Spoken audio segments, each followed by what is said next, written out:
Assalamualaikum warahmatullahi wabarakatuh. Saya Sarina Sari Lisnawati.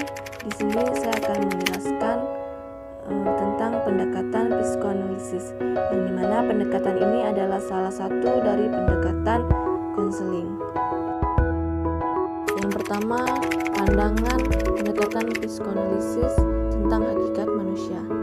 Di sini ada menurut pandangan Freud, yang dimana sifat manusia pada dasarnya pesimistik, deterministik, mekanistik, dan reduksionistik, di mana manusia dideterminasi oleh kekuatan-kekuatan irasional, motivasi-motivasi tidak sadar, kebutuhan-kebutuhan dan dorongan-dorongan biologis dan naluriah, dan oleh peristiwa-peristiwa psikoseksual yang terjadi selama 5 tahun pertama dari kehidupan.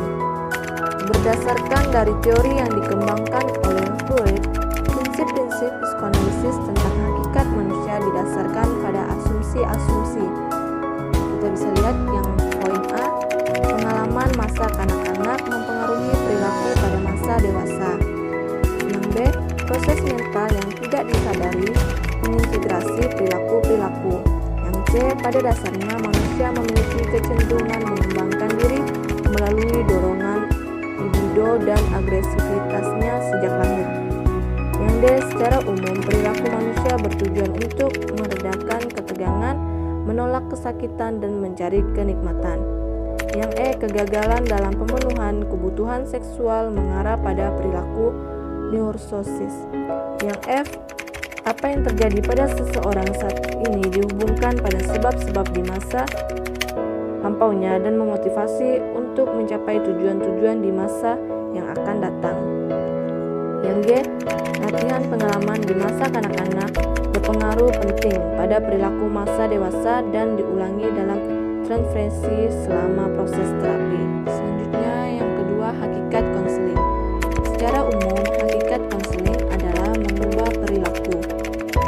Dalam pendekatan psikoanalisis, hakikat konseling adalah agar individu mengetahui ego dan memiliki ego yang kuat, yaitu menempatkan ego pada tempat yang benar, yaitu sebagai pihak mampu memilih secara rasional dan menjadi mediator antar ID dan superego.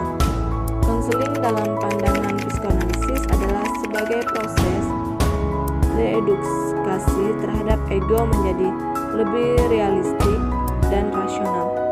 Konseling pada prosesnya untuk membantu individu menyadari ketidaksadaran. Proses konseling berarti perubahan dari ketidaksadaran menuju kesadaran. Dan yang ketiga, ada mekanisme pengubahan, yaitu memiliki tahap pertama, tahap konseling.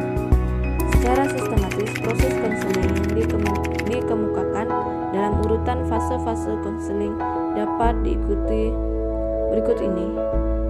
Yang pertama, membina hubungan konseling yang terjadi pada tahap awal konseling. Yang kedua, tahap-tahap krisis bagi klien, yaitu kesukaran dalam mengemukakan masalahnya dan melakukan transferensi. Yang ketiga, tilikan terhadap masa lalu klien, terutama pada masa kanak-kanaknya. Yang keempat, pengembangan resistensi untuk pemahaman diri. Yang kelima, pengembangan hubungan transferensi klien dengan konselor. Yang keenam, melanjutkan lagi hal-hal yang resistensi. Yang ketujuh, menutup wawancara konseling. Yang keempat, itu ada teknik-teknik konselingnya. Ada 5 teknik dasar konseling psikoanalisis, yaitu asosiasi bebas, yang dimana klien diupayakan untuk menjernihkan atau mengikis alam pikirannya dari alam pengalaman dan pemikirannya sehari-hari, sehingga klien mudah mengungkapkan pengalaman masa lalunya. Yang kedua, interpretasi, yaitu teknik yang digunakan oleh konselor untuk menganalisis asosiasi bebas, mimpi, resistensi, dan transferensi klien. Yang ketiga, analisis mimpi, yang dimana suatu teknik untuk membuka hal-hal yang tak disadari dan memberi kesempatan klien untuk menilai masalah-masalah yang belum terpecahkan. Yang keempat, analisis resistensi, yang dimana analisis resistensi ini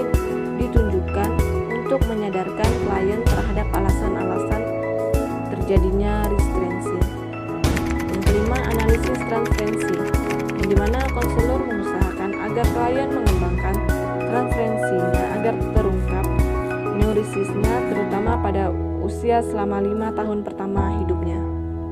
Yang kelima itu ada kelemahan dan kelebihan pendekatan psikoanalisis. Yang pertama itu kelemahan dari pendekatan ini adalah yang satu, pandangan yang terlalu deterministik dinilai terlalu merendahkan martabat kemanusiaan.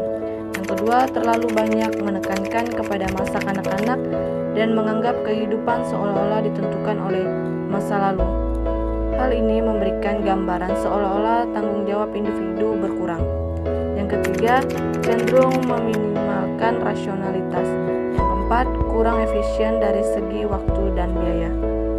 Yang kedua, kelebihan dari pendekatan ini adalah penggunaan terapi wicara. Yang kedua, kehidupan mental individu menjadi bisa dipahami dan dapat memahami sifat manusia untuk meredakan penderitaan manusia. Yang ketiga, pendekatan ini dapat mengatasi kecemasan melalui analisis atas mimpi-mimpi resistensi dari transferensi. Yang keempat, pendekatan ini memberikan kepada konselor suatu kerangka konseptual untuk melihat tingkah laku serta untuk memahami sumber-sumber dan fungsi simptomatologinya. Sebelum itu kita melihat sejarah perkembangan pendekatan psikoanalisis. Pendekatan psikoanalisis dikembangkan oleh Sigmund Freud pada tahun 1856 sampai 1939. Sigmund Freud merupakan orang Jerman keturunan Yahudi, lahir 6 Mei 1856 di Freiburg dan meninggal di London 23 September 1939. Psikoanalisis mulai diperkenalkan oleh Freud pada buku pertamanya, yaitu Penafsiran atas Mimpi. Pada tahun 1900, Freud menjelaskan istilah psikoanalisis dalam arti yang berbeda-beda. Salah satu penjelasan yang terkenal terdapat strategi-strategi yang dilakukan individu dalam rangka mempertahankan diri. Selanjutnya kita akan lihat dari pandangan pendekatan psikoanalisis tentang hakikat-hakikat manusia.